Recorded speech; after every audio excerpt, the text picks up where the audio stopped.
குபேரேஸ்வரி அப்படின்னு ஒரு கோயில் இருக்குது.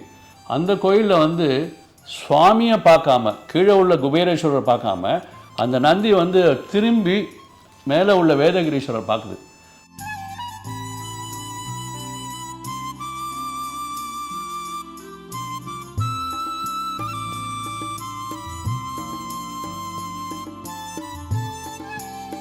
அற்புதமான ஒரு, அது பார்த்தோன்னே எனக்கே மெய் சிலிர்த்துச்சு, அவ்வளோ அழகாக இருந்தது.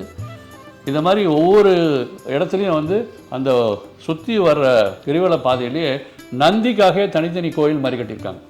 இது ஒரு மிக சிறப்பு வாய்ந்தது. இந்த கோயிலில் கடைசியில் சுற்றி வரும்போது நிறைய பேருக்கு வந்து கருப்பண்ண சுவாமியை பற்றி கேள்விப்பட்டிருப்பீங்க.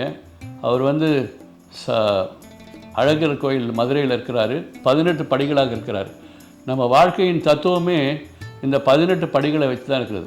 சபரிமலையில் 18 படி இருக்குது. அதே மாதிரி இந்த 18 படி தான் இங்கேயும் இருக்கார். 18ஆம் படியான் கருப்பண்ண சுவாமி அப்படின்ட்டு இங்கே கிரிவலம் எண்டில் இருக்கார். எனக்கு வந்து ஒரு மிகப்பெரிய சர்ப்ரைஸ். ஏன்னா எங்களுடைய குலதெய்வமே கருப்பண்ண சுவாமி. நிறைய பேருக்கு கருப்பண்ண சுவாமி குலதெய்வமாக இருக்கலாம். அந்த கருப்பண்ண சுவாமி அங்கே வந்து சின்னதாக அழகாக 18 படிகளில் இருக்கிறார். ஸோ இதை அவரை முடித்ததுக்கப்புறம் அந்த கிரிவலம் வந்து முடியிறது. ஸோ இந்த கிரிவலம் போயிட்டு வந்தது வந்து இதோட வந்து இந்த 8 மாதத்தில் வந்து ஒரு 6 மாதம் எங்களுக்கு போகக்கூடிய வாய்ப்பு ஏற்பட்டது. என் நண்பர்கள்லாம் சொல்லியிருக்கேன், இப்போது ஒருத்தரும் வரேன்னு சொல்லியிருக்கிறாங்க. நீங்கள் இது ஒவ்வொருத்தரும் நீங்கள் போய் பார்த்துட்டு வந்தால் உங்களுக்கு ஒரு அற்புதமான ஒரு தரிசனம் மட்டும் இல்லை, ஒரு அமைதி கிடைக்கும். உங்கள் வாழ்க்கையில் வந்து நல்லதெல்லாம் நடக்க ஆரம்பிச்சிடும். Positive things. When you think positive things happen. நல்லதே நினைப்போம். இந்த நந்தி மேலே வேதகிரீஸ்வரர் பார்த்து இதை சுற்றி உள்ள நந்திகள்லாம் ஒரு 8 நந்திகள் இருக்குது. எல்லாமே வந்து வேதகிரீஸ்வரர் பார்க்கும். இந்த குபேரலிங்கேஸ்வரர் பக்கத்தில் இருக்கிறது வந்து அப்படி தலையே திருப்பி பார்க்குறாங்க. அங்கே குபேரலிங்கேஸ்வரர் பக்கத்தில். ஓகே. ஸோ எல்லாமே மேலே லிங்கம், நந்தி கிடையாது. வேதகிரீஸ்வரர்னா வேதத்துக்கெல்லாம் தலைவர்.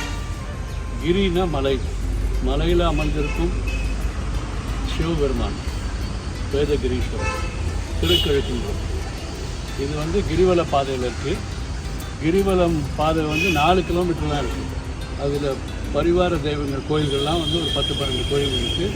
அற்புதமாக இருக்குது. கூட்டம் வந்து திருவண்ணாமலை மாதிரி இல்லை, பட் ஓரளவு கூட்டம் இருக்குது. நல்லா பார்த்து வரலாம். சுவாமி வந்து 564 படி இருக்குது. மேலே வேதகிரீஸ்வரர் தரிசனம் பண்ணலாம். கீழே பக்தவத்சலேஸ்வரர் கோயில் இருக்குது. மிக பழமையான கோயில். இப்போ 7ஆம் தேதி அன்னைக்கு சங்கு அதுலேருந்து வெளில வந்தது. 12 வருடத்துக்கு ஒரு தடவை வந்து சங்கு அந்த குளத்தில் உருவாகி மேலே வரும். அதனால் பேரே சங்கு தீர்த்தம்.